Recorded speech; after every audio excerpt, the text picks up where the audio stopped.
I was camping in our Pecos Wilderness during Memorial Weekend, having a great old time, and got a call that my son was injured.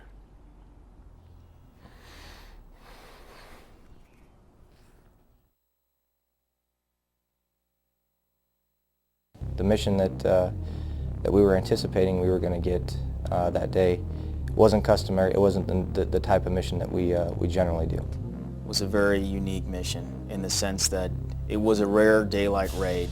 It was in an area that we did not have a lot of U.S. presence in, but we knew that it was an opportunity to strike hard against the enemy and an enemy network that was worth it.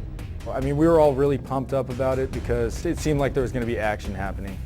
Leading into the morning of the assault, we had a fix on the location of our targeted individual. Everybody had that same sense of we needed to get business done. We knew this was an opportunity and it was a fleeting target, and this was the reason why we're going. We went out, we loaded on the helicopters. I just remember usually you can't see the Rangers' faces because it's usually dark when we get in those things. And just the blank stares that was on everybody's face, because that level of comfort we usually have when we go in at night just wasn't there. As soon as we landed, we started to receive enemy contact. And as that was going on, Rangers do what Rangers do best. That's neutralize and destroy the enemy. To be able to look fear and danger right in the eyes and be able to say, hey, let's get ready to take care of business. There was actually a decision made to split the force, which kind of changed the dynamic of how we were going to assault the primary target. First squad was clearing another building, and I was in third squad at the time, and Sergeant Petrie was the weapons squad leader, and he was with us. Petrie was up there with that squad. He was up there in charge of that element as they moved in. Many situations where we have troops in contact at close quarters like that are resolved very quickly. It was apparent from this one that this was drawn out. This was different. There's no question about it. Me and Specialist Gathercole were clearing underneath, and Sergeant Petrie and Robinson went back to clear the chicken coop and whatever was in the courtyard. So when we were down in the basement, we got the call that Sergeant Petrie and Robinson were both hit.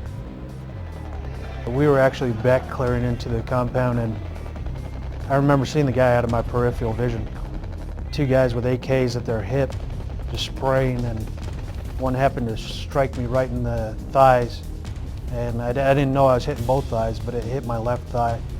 And I ran for cover, leading out in front of PFC Robinson, who was behind me, and he was struck right in his rib cage on his left side.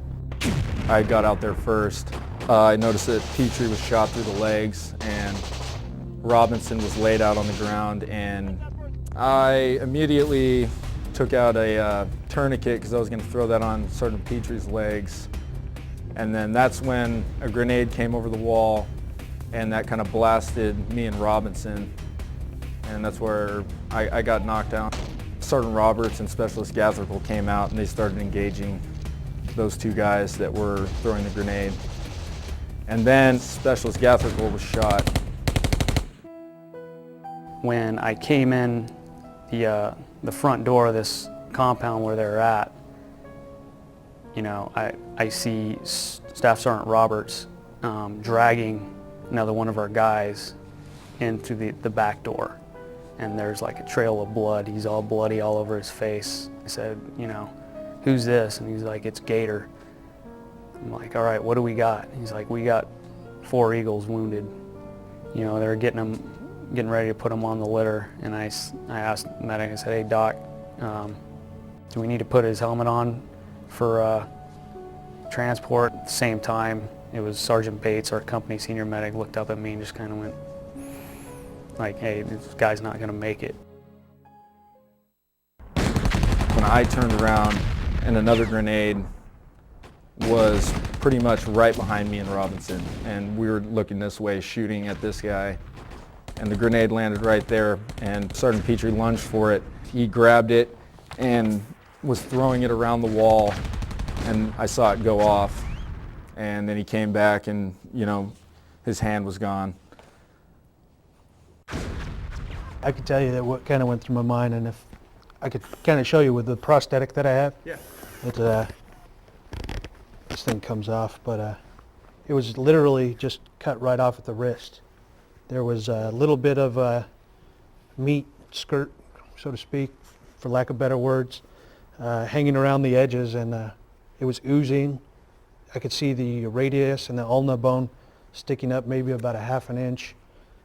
It was vivid where I could see the black marks from where burns were, and a little bit of the dirt and the smell of still explosives. And I sat up and I grabbed it. And it's a little strange, but this is what went into my mind was, why isn't this thing spraying off into the wind like in Hollywood? And then right away just got back to reality. Oh crap, got to put a tourniquet on it, which we keep tourniquets on the outside of our kit. And I grabbed that and I was able to tie it down, and because of the good medic training that I got when I was going through the courses, but stopped the bleeding. As I was running between the two buildings, Sergeant Petrie himself called me up on the radio and said, "My hand is gone." And I said, I'm on my way. First guys that ran up to me was a first sergeant. He ran toward me and he grabbed me in an attempt to say, "Hey, come on, we're going to get you out of here." And I said, "No, you're not going to take me anywhere until you kill those guys and stop the volume of fire they're laying down on us."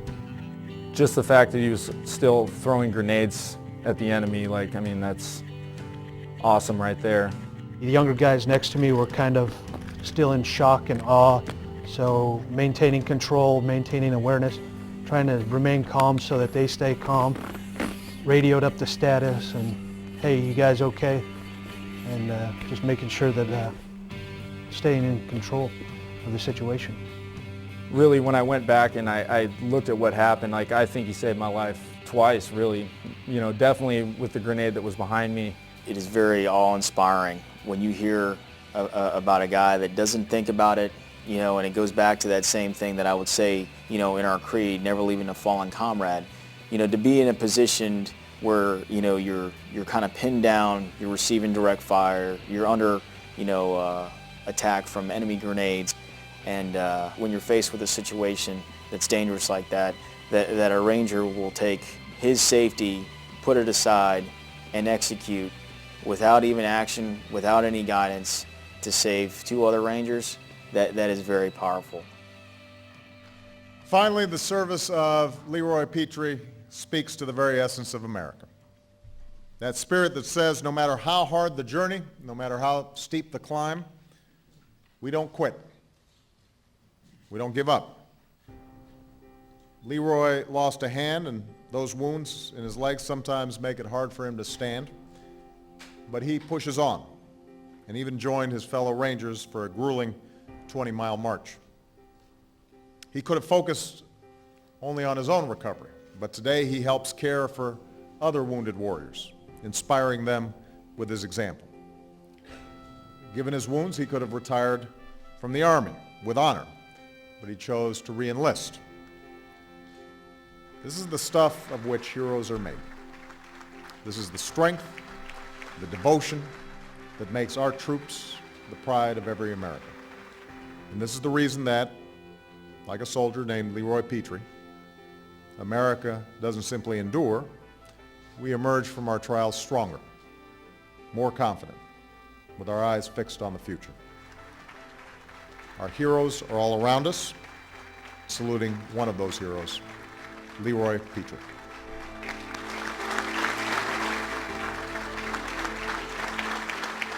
When you say hero, I think of all the men out there giving their lives and their families being behind them 100%. But he had that character in him to help other people, and that's what he did. He cared about other people.